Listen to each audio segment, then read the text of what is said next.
વાત કરીએ અમદાવાદની લોહી ચોરી અને નકલી પ્લાઝમાનો કેસ। ગ્રામ્ય પોલીસે વધુ 2 શંકમંદોની હાથ ધરી છે પૂછપરછ। વાશિમ બ્લડ બેંકના 2 ભાગીદારોની હાથ ધરાઈ છે પૂછપરછ। બંને ભાગીદારોને અમદાવાદ ગ્રામ્ય એસઓજી ખાતે લવાયા। દિનેશ ચૌધરી અને મોહન ગાયકવાડ વાશિમ બ્લડ બેંકમાંથી મેળવતા હતા લોહી। બિલ અને ગાઈડલાઈન વગર જ બંને ભાગીદારો આપતા હતા બ્લડ।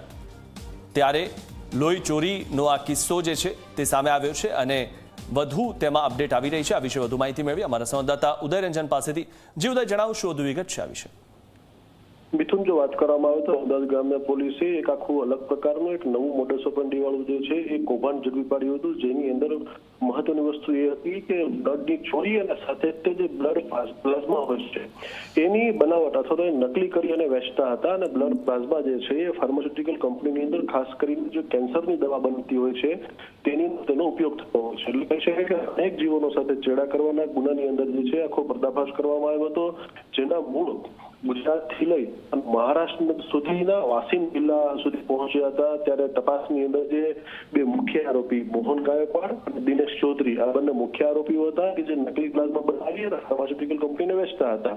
અને આમાંથી કોઈ પણ પ્રકારની ગાઈડલાઈનનું જે છે પાલન કરવામાં ન આવતું હતું, જેની તપાસની અંદર છે વધુ એક બ્લડ બેંકનું નામ સામે આવ્યું છે, જેનું બ્લડ બેંકનું નામ છે વાસીમ બ્લડ બેંક, જે મહારાષ્ટ્રમાં થાય છે અત્યારે।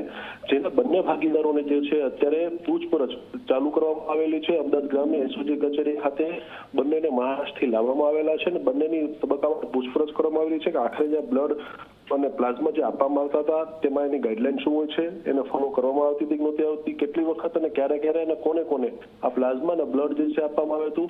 જેવા બંને આરોપી વિરુદ્ધ પુરાવા જે છે એકત્રિત થશે અને પુરાવા મળી આવશે તો તરત જ અમદાવાદ ગ્રામ્ય પોલીસ જે છે બંને આરોપીઓની અટકાયત કરી અને તેમની ધરપકડ અને કાયદેસરની કાર્યવાહી જે છે હાથ ધરશે। સાથે જ તે આ બંને આરોપીઓ જે છે ક્યાંથી બ્લડ લાવતા હતા, કોને કોને વેચતા હતા, શું આ દેશવ્યાપી આખું કૌભાંડ છે કે નહીં, એ બાબતે અમદાવાદ ગ્રામ્ય પોલીસ તપાસ હાથ ધરશે। મિથુન, જી, આભાર ઉદય માહિતી આપવા બદલ।